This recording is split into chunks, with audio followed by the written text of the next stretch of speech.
O alerta da Defesa Civil de temporais com raios se confirmou em cidades do interior do estado. Viu o que aconteceu em São Francisco de Itabapuana, né, gente? Uma descarga elétrica matou 10 cabeças de gado. Acompanhe na reportagem.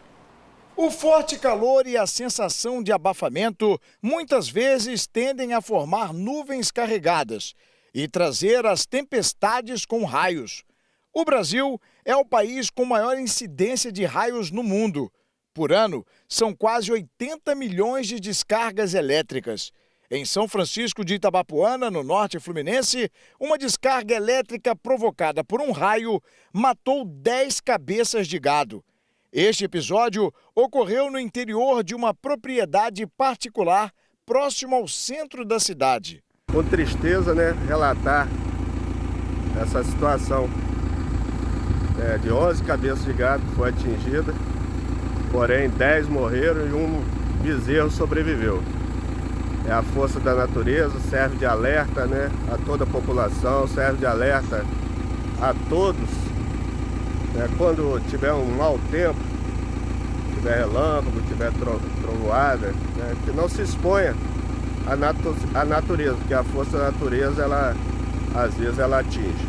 A região foi atingida por muitos raios.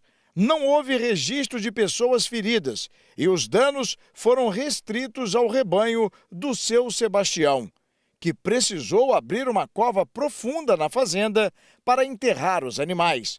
Ainda contabilizando os prejuízos, ele orienta os demais produtores rurais. O tempo mudou, sai de perto, procura dentro de casa, lugar bem amparado, porque isso aí acontece em qualquer lugar.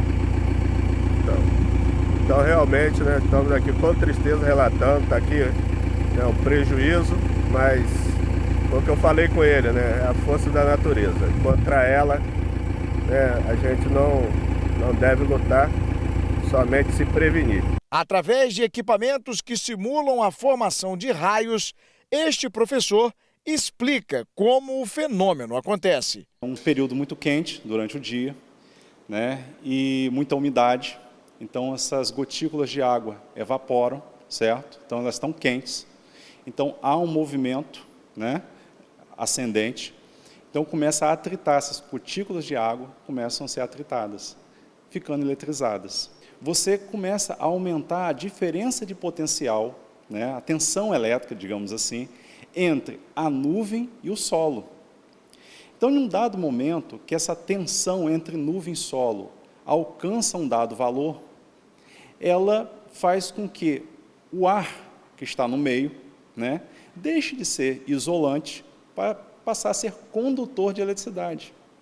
Então, há uma descarga atmosférica, aí sim ocorre a descarga. Toda vez que há um alerta climático com temporais, o jornalismo da Record informa para as pessoas evitarem ficar próximo a árvores, bem como ambientes abertos, como praia e campos.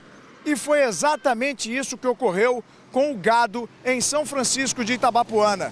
Por serem os pontos mais altos, ficaram suscetíveis aos raios. Tem condições que facilitam o raio. Eu até brinco que a corrente elétrica é um pouco preguiçosa, ela vai buscar o caminho mais fácil. O caminho mais fácil é aquele que você tem uma menor distância, sempre a menor distância, entre nuvem e solo.